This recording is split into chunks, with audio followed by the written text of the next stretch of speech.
Assalamualaikum warahmatullahi wabarakatuh. Selamat malam, kenalkan nama saya Lydia dengan NIM 2301020113. Baik, di sini saya akan mempresentasikan mengenai virtualisasi. Sebelum itu, kita akan mengetahui apa itu virtualisasi terlebih dahulu. Jadi, virtualisasi itu sendiri adalah suatu teknologi yang memungkinkan kita untuk menjalankan beberapa sistem atau mesin virtual di satu perangkat keras fisik. Artinya kita tuh bisa mengoptimalkan satu perangkat komputer tadi untuk menjalankan banyak hal sekaligus. Bayangkan seperti membagi satu komputer menjadi beberapa komputer virtual yang bisa bekerja secara independen. Kita masuk ke tipe-tipe virtualisasi. Jadi ada beberapa jenis tipe-tipe virtualisasi itu. Yang pertama ada virtualisasi server, virtualisasi jaringan, virtualisasi penyimpanan, dan juga virtualisasi desktop. Di virtualisasi server, itu memungkinkan satu server fisik menjalankan banyak server virtual. Contohnya, kita bisa menggunakan VMware atau Hyper-V. Lalu yang kedua itu virtualisasi jaringan. Dengan ini kita bisa membuat jaringan virtual di atas jaringan fisik seperti menggunakan Cisco, ASHI, atau NX VMware. Ketiga itu virtualisasi penyimpanan. Kita bisa menggabungkan beberapa perangkat penyimpanan menjadi satu entitas virtual. Misalnya itu adalah SAN ataupun NAS. Yang keempat itu virtualisasi desktop. Ini itu adalah desktop virtual yang bisa diakses dari mana saja. Contohnya itu adalah Citrix dan juga VMware Horizon. Arsitektur virtualisasi. Itu virtualisasi bekerja menggunakan sebuah komponen utama yang disebut hypervisor. Ada dua jenis arsitektur utamanya itu adalah hosted virtualization dan juga bare metal virtualization. Hosted virtualization itu adalah hypervisor berjalan di atas sistem operasi host. Kelebihannya itu adalah instalasinya yang sederhana, tapi akses I/O-nya itu terbatas. Contohnya adalah VMware Workstation. Lalu yang kedua itu adalah bare metal workstation, virtualization, di mana hypervisor langsung berinteraksi dengan perangkat keras tanpa perantara sistem operasi host. Itu dapat memberikan akses input-output yang lebih cepat, tetapi instalasinya tuh lebih rumit. Contohnya itu adalah Microsoft Hyper-V.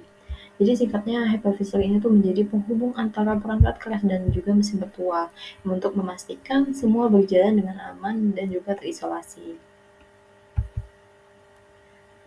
Lalu virtualisasi di sistem operasi.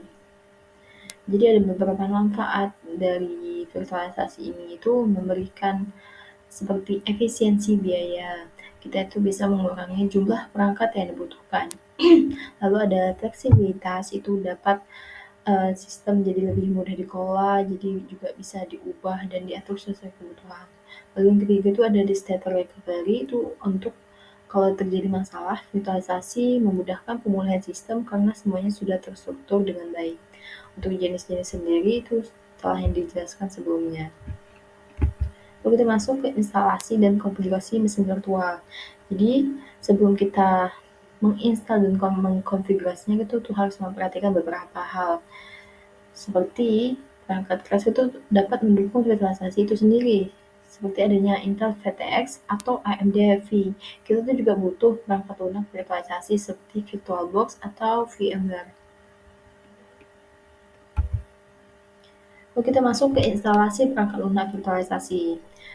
Langkah pertama itu adalah unduh VirtualBox-nya. Kita dapat mengunjungi situs resmi VirtualBox dan unduh versi terbaru yang sesuai dengan sistem operasi host. Lalu yang kedua itu adalah jalankan instalasinya. Buka file instalasi dan ikuti panduan pemasangan. Pilih opsi download kecuali ada kebutuhan khusus. Lalu yang ketiga itu adalah pasang extension pack, tapi ini adalah opsional. Itu untuk fitur tambahan seperti dukungan USB 2.0 atau 3.0. Lalu unduh dan pasang VirtualBox extension pack. Lalu kita dapat membuat mesin virtual baru. Yang pertama itu ada beberapa tahapan. Yang pertama itu adalah buka VirtualBox. Kita dapat klik tombol new untuk membuat mesin virtual baru. Yang kedua itu adalah atur nama dan jenis OS. Kita dapat memasukkan nama mesin virtual, contohnya Ubuntu VM. Lalu pilih jenis dan versi sistem operasi OS, contohnya Linux dan atau Ubuntu 64-bit. Lalu yang langkah ketiga itu ada tetapkan alokasi sumber daya. Kita dapat menetapkan alokasi sumber daya ini dengan beberapa cara, itu adalah RAM, hard disk, format disk, dan juga mode penyimpanannya. Dengan RAM sendiri kita dapat mengalokasikan jumlah RAM ya dengan minimal tuh 2 GB untuk Linux, 4 GB untuk Windows. Itu adalah saran minimalnya. Lalu di hard disk sendiri itu ada dapat pilih create a virtual hard disk now dan tetapkan ukuran disk virtual. Jadi juga disarankan tuh minimalnya 20 GB. Lalu yang ketiga itu adalah format disk, pilih format FDI atau virtual disk image. Lalu yang keempat itu ada mode penyimpanan, pilih dynamical allocate untuk penyimpanan. Lalu yang ketiga itu adalah menginstalasi sistem operasi GUS. Kita dapat pasang file ISO, jalankan mesin virtual, dan juga pasang VirtualBox GUS Edition. Di pasang file ISO itu pilih kanan pada mesin virtual yang baru dibuat dan pilih segitiga. Lalu navigasikan ke tab storage, tambahkan mesin virtual dan lampirkan file ISO tadi. Lalu jalankan mesin virtual. Klik tombol Start pada VirtualBox, ikuti panduan instalasi sistem operasi seperti instalasi pada perangkat fisik. Lalu yang ketiga itu adalah pasang VirtualBox GUS Edition, itu untuk setelah instalasi itu kita bisa memasang GUS Edition ini untuk meningkatkan integrasi antara host dan GUS. Contohnya itu resolusi layar otomatis ataupun clipboard sharing. Lalu yang terakhir itu ada konfigurasi lanjutan. Jadi ada beberapa 3 tahapan utama, itu adalah konfigurasi jaringan itu sendiri. Itu pilih mode jaringan seperti NAT atau Network Address Translation atau Bridge Adapter sesuai kebutuhan. NAT itu cocok untuk akses internet tanpa konfigurasi tambahan, sedangkan Bridge itu menghubungkan mesin virtual langsung ke jaringan localhost. Lalu yang kedua itu peningkatan performa, itu aktifkan fitur akselerasi hardware di tab sistem.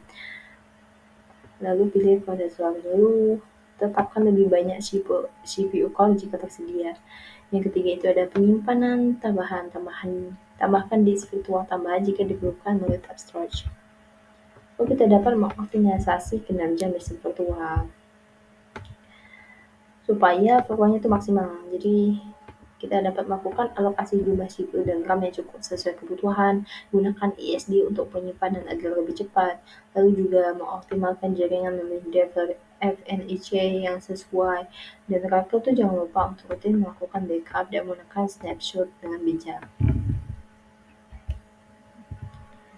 Dan terakhir itu ada penggunaan virtualisasi untuk uji coba dan pengelolaan sistem operasi.